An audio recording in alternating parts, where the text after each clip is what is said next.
Last fall at the leadership dinner, I remarked that if we have situations right now in our kindergartners where we have one kindergarten child sitting there not knowing her colors and a second kindergartner sitting beside her reading at the second grade level. And that is unacceptable. And therefore, those type of gaps and those type of issues we're taking seriously as your why, but we're realizing, as I said at our January benefit, that we can't do it alone. We have to collaborate, we have to work with other phenomenal organizations in this community to really try to make a difference. And one such organization is the Second Baptist Church. And we are proud to be joining them and working with them in connection with our mentoring program.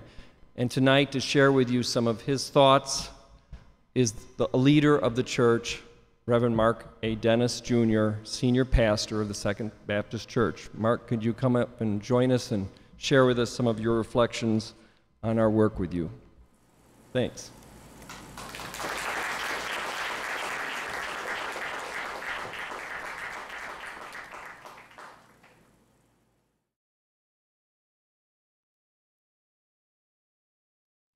Good afternoon.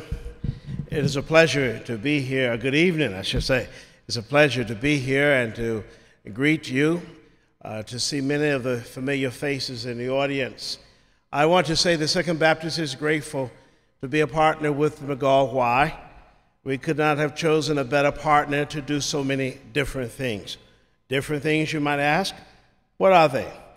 We have partnered with the Y because you have in your statement a statement that says social responsibility.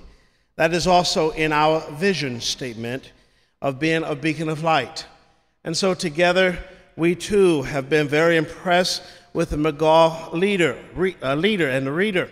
We therefore have made a commitment to work next year to provide more trained, qualified volunteers to help make opportunities available to young people who are struggling in school and who might just fall between the gaps if we were not there available. I want to thank the leadership of the Y for making it possible for us to find a good identifiable partner to bring forth our human capital to make a difference in the world and to be responsible citizens together. Why? The Y and the Second Baptist Church, sometimes we call SBC, because we are two of the oldest organizations in this community.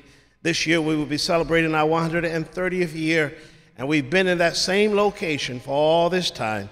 We believe that we can find a better and brighter way to make a significant difference, not only in the downtown area, but throughout the community. Why? Because we believe in the same values. Why? Because we've had a history very similar. Why?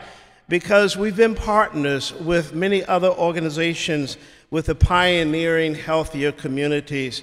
We have worked together. We, even as a congregation, have put together a resolution that was unanimously approved by the congregation over 18 months ago to say that we will be a greener, healthier place, and we will find the way to identify those partners in the community to make a significant difference upon health and fitness. Why is the Y a good partner for us? Because we've also decided that together we can mentor more young men and women.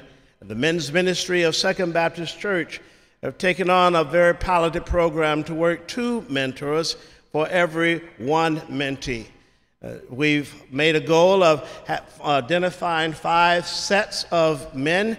To do that, we have more to sign up. We're grateful. That has been so well that the women of the church are meeting even tonight to discuss what it might mean for them to be part of the mentoring program for young women. In our tradition, we simply say amen to that, for that is a wonderful thing to be able to provide adult mentors to young children, boys and girls. And finally, we say yes, the Y is the right place because together we are moving together to make a difference. One of the persons who has made a difference not only through the SOAR program as a mentor, but throughout this community, who is an outstanding citizen of Evanston and beyond, but who is what we call a stellar beacon of light. I ask him to come and finish these remarks with just a few comments about his experience in your SOAR program. Would you greet with me the Honorable Judge William Jackson?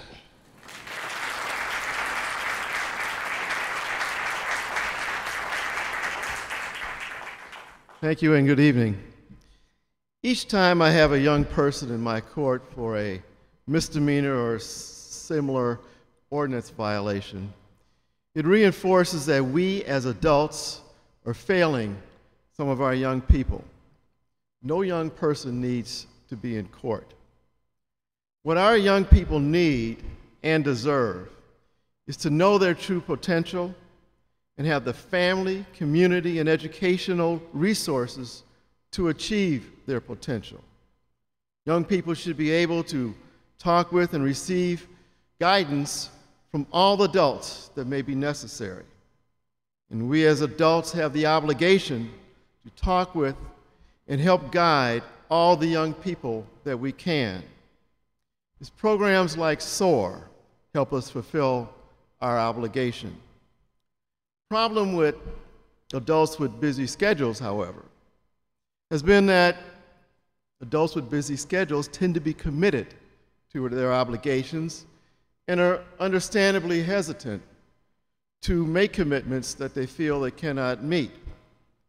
What is unique with the pilot program with Second Baptist is that it allows adults with busy schedules to work as a team with other adults, and therefore gives us an opportunity to share experiences and knowledge with our young people. Of course, I'd like to say that this or any other program would immediately change every young person involved, but these programs are like parenting itself.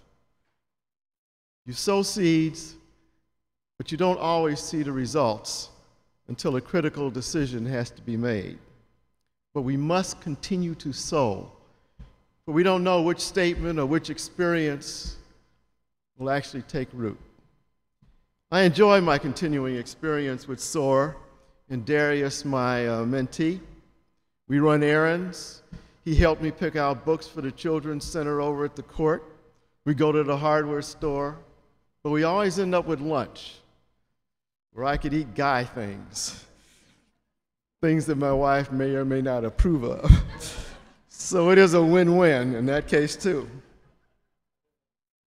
I thank the YMCA and Second Baptist for the opportunity to participate in this program.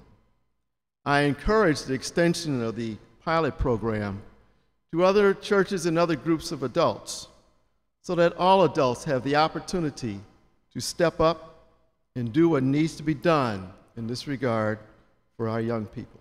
Thank you.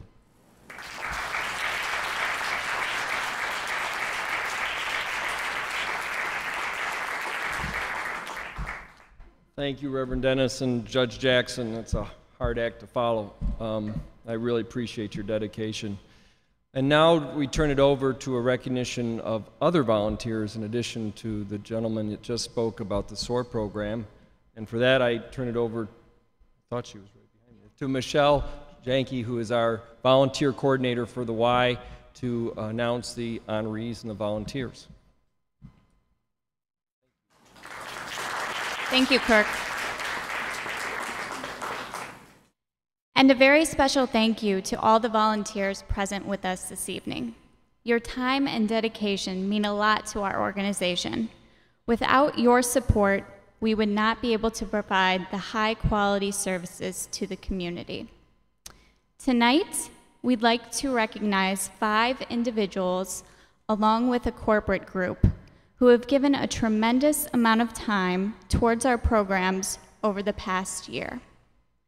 The process for selecting our Volunteers of the Year include a nomination process by staff. Then a small committee of staff make the final selections out of the group of nominees. At this time, I'd like to invite 3 of my colleagues to the stage to help acknowledge this deserving group of individuals. Sowle, Chandrise Tucker, and Sonia Koster, please join me up here on stage.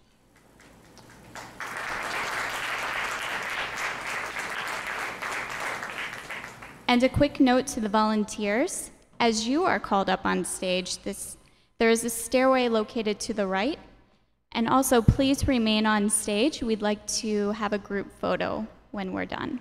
Thank you. Sue? Evan Spangenberg came to us 3.5 years ago, and when he came to interview to be a Project SOAR mentor, after he left, Mary John and I literally danced up and down and did a little jig, because this guy walked in the door with energy, experience with kids, he loved sports, he was 100% gung-ho, had already read about our program and was ready to sign on the dotted line. Sometimes when someone looks too good to be true, they are too good to be true, but that was not the case with Evan. He was all that and much more. We matched him with our most interesting and challenging child, and they formed a fabulous bond. They went to events, they went to Camp Echo every year. Evan has come to every activity that we've ever asked. Beyond that, Evan has come to Camp Echo when his kid couldn't and helped with other difficult kids. And Evan has recruited a lot of friends and colleagues and other people at Northwestern to become mentors. He's never not been there when I wanted him to, except for tonight. Last minute, he's not here, but feel the love, and in his absence, we will say thank you to Evan.